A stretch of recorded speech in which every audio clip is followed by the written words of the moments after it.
who made their own choices to stop fighting, not guys who were forced into it by things like injuries. So please, no one comment Dominic Cruz. What are you talking about? What are you talking about? Number 10, Rumble Johnson. When he didn't win his first chance at the UFC title, a string of knockouts showed that this man had finally found who he was. A devastating 205 KO artist, and was clearly in his prime. I mean, he'd flatlined all the other contenders like Ryan Bader, Glover Teixeira, and was fighting for the belt again in just over a year. But this performance just confused a lot of people. Everyone, including his corner, was shocked when the best KO artist maybe on the roster shot for a takedown right away against the Olympic wrestler. Hey, that's a good idea, sure. He lost, and that's when he got on the mic. This was my last fight.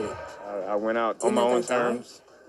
Nobody made me do it. This was nothing medical. This was nothing with family, anything like that. Now, Anthony later said he committed to another job, which turned out to be a marijuana business, but also later he revealed he had health concerns over CTE, but also just felt like it was time to move on from the grind of fighting. But Rumble had only ever lost to Daniel Cormier in his last 15 fights. It would have been incredible to see him keep competing and how far he could have gone. To see him fight John Jones and the next generation of 205ers, or even a heavyweight. He'd sit out for 2 years before re-entering the testing pool, but ultimately parted ways with the UFC and did return in 2021 for the Bellator light heavyweight tournament, and he got a second round KO.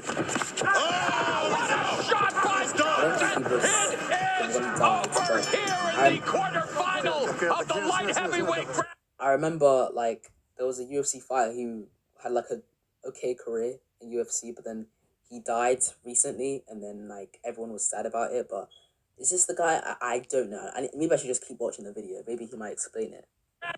Just like that. Sadly, though, Rumble would pull out because of an illness, meaning at that point his choices to continue fighting were completely out of his own control. And the following year, tragically, he passed away at 38 years old. So rest in peace to Rumble, and it's a shame we didn't get to see more fights in the UFC, but he just wanted to go do something else. Number 9, Khabib Nurmagomedov. Okay, so before anyone says anything, it's pretty important to state off the bat, I think we can all agree it was the right choice for Khabib to choose to end his career when he did. I mean, this guy, I would have loved to have seen him go on longer, so much more. Guy was literally an eagle that soared to the top of the mixed martial arts world, was rarely ever in trouble or tested. Of course, some people forget he was super close to retiring before he even became the champ. He had to sit on the sidelines for 2 years, right at an important peak in his career, with injuries causing 3 different fights to be cancelled. We couldn't have expected, though, when he did come back, he would just look better and better until he seemed to effortlessly triangle Justin Gaethje, and at 32 years old, looked completely in his prime, and then he retired.